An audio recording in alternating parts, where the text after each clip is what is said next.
मालिक को प्रणाम। सभी अभ्यासी भाई बहनों को नमस्कार। मालिक ने बड़े ही खूबसूरत ढंग से इसे कहा है कि धर्म में जिन दो साधनों का इस्तेमाल किया जाता है वे हैं भय और लालच। आध्यात्मिकता में ना तो भय होता है ना ही लालच। सूरज ये नहीं कहता अगर तुम मेरे सामने नहीं आओगे तो तुम्हें ठंड लग जाएगी। जब हम उससे दूर होते हैं तो हमें ठंड लगने लगती है और हम बाहर आकर धूप में खड़े हो जाते हैं। कई साल पहले जब मैं स्कूल में पढ़ा करता था मैंने एक कहानी सुनी थी। ये कहानी शक्ति के महत्व से संबंधित है।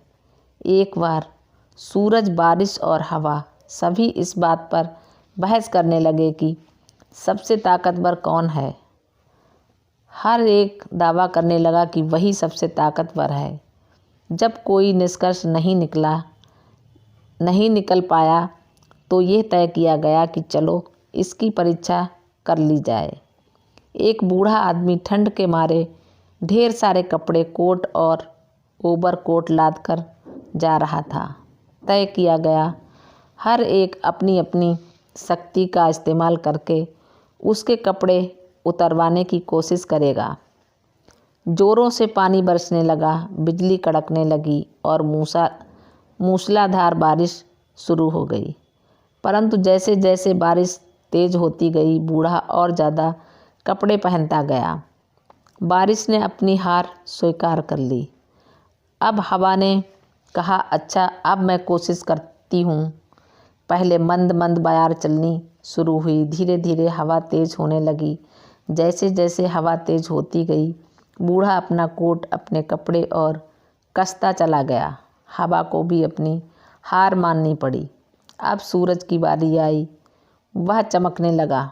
जैसे जैसे उसने ऊपर चढ़ना शुरू किया गर्मी बढ़ने लगी और वह आदमी एक एक करके अपने कपड़े उतारने लगा। आप अंदाज़ा लगा सकते हैं कि आगे क्या हुआ होगा। गर्मियों में आप यह नज़ारा यहाँ भी देख सकते हैं। लोग तैरने की ही पोशाक में दिखाई पड़ते हैं। तो मालिक द्वारा अपनी दिव्यता का इस्तेमाल करने का यही कारण है ताकि हम अपने सारे आवरण त्याग कर अपने मूल स्वरूप में उनके सामने उपस्थित हो जाएं। यहाँ न कोई मांग है न ज़बरदस्ती, परंतु धीरे धीरे अपना महत्व बढ़ाते हुए वे हमारे जीवन का आधार बन जाते हैं और अनजाने में ही हम उनके सामने बिना किसी आवरण के अपने मूल रूप में हाजिर हो जाते हैं। मालिक कहा करते थे, देखो प्रेम की शक्ति ऐसी होती है, आप किसी इंसान से जितना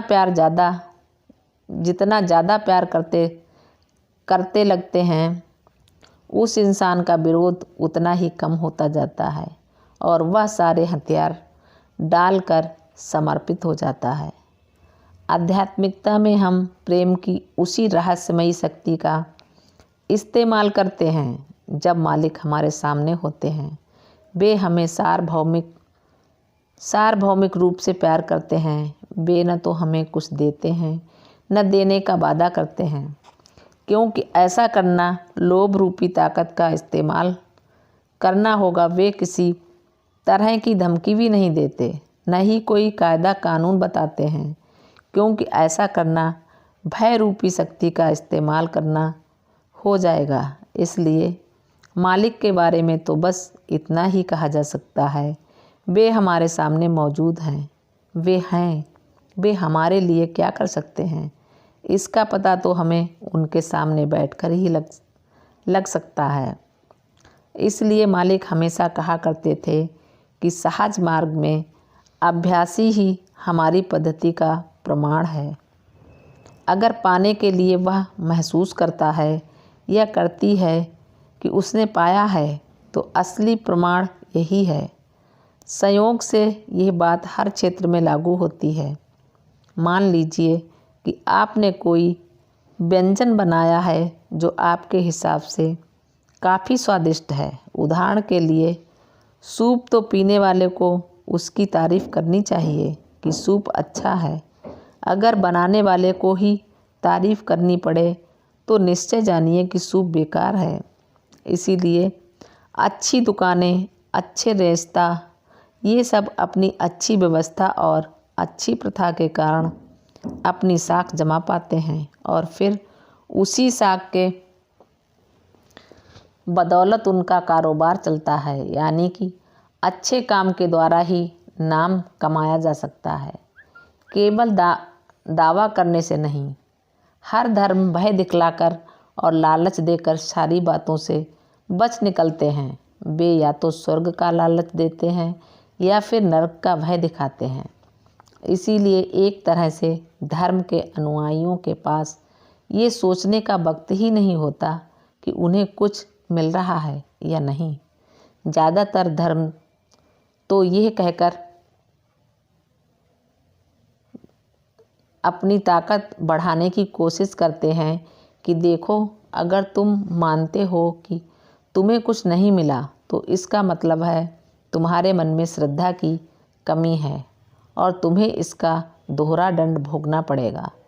इसलिए ये जानने के बावजूद कि उन्होंने कुछ हासिल नहीं किया है, लोग अपने आप से भी कहने से डरते हैं कि उन्हें कुछ नहीं मिला। आध्यात्मिकता में सत्य के अलावा, वास्तविक सच्चाई के अलावा और कुछ नहीं होता, क्योंकि यहाँ मालिक मौजूद होते हैं और हम सब उनके सामने बैठते हैं। अपने विकास के आधार पर हम अपने भीतर इसका अनुभव करते हैं कि हमने कुछ पाया है या नहीं। जैसे जब कपड़ा सूखने के लिए बाहर डाला जाता है तो उसे सूखने में आधा घंटा लगेगा या 1 घंटा या 2 घंटे, ये इस बात पर निर्भर करता है कि कपड़ा कितना गीला है। इसी प्रकार हमें क्या मिल रहा है, इसमें इसकी समझ पैदा होने में कितना समय लगेगा, ये हमारी स्थूलता, हमारे संस्कार पर निर्भर करता है। इसके लिए ज़रूरी है कि हम तब तक धीरज बनाए रखें जब तक हम उनकी उपस्थिति में रहकर अपेक्षाकृत सूख नहीं जाते। यानी हमारी संस्कार रूपी स्थूलता पहले ही अपेक्षा कम नहीं हो जाती। कपड़े का उदाहरण देने के कारण मैंने सूखना शब्द इस्तेमाल किया है। ये खिड़की के शीशे के समान है। अगर शीशा बहुत गंदा है तो हम उसके पार नहीं देख सकते, लेकिन इसका मतलब ये नहीं होता कि बाहर रोशनी नहीं है। उसे हमें तब तक साफ करना होगा जब तक कि रोशनी भीतर न आने लगे। ये सफाई की काफ़ी हद तक मालिक द्वारा की जाती है। इसीलिए मैं दोबारा कहना चाहता हूँ कि इसमें समय लगता है। कितना समय लगेगा ये कहना मुश्किल है, क्योंकि अगर कोई संत आकर मालिक के पास बैठे तो वह तुरंत उच्च अवस्था प्राप्त कर सकता है। उस अवस्था तक पहुँचने में हम में से हर एक कितना समय लेगा, यह इस पर निर्भर करता है कि मालिक के पास आते समय हम कितनी स्थूलता लेकर आए हैं।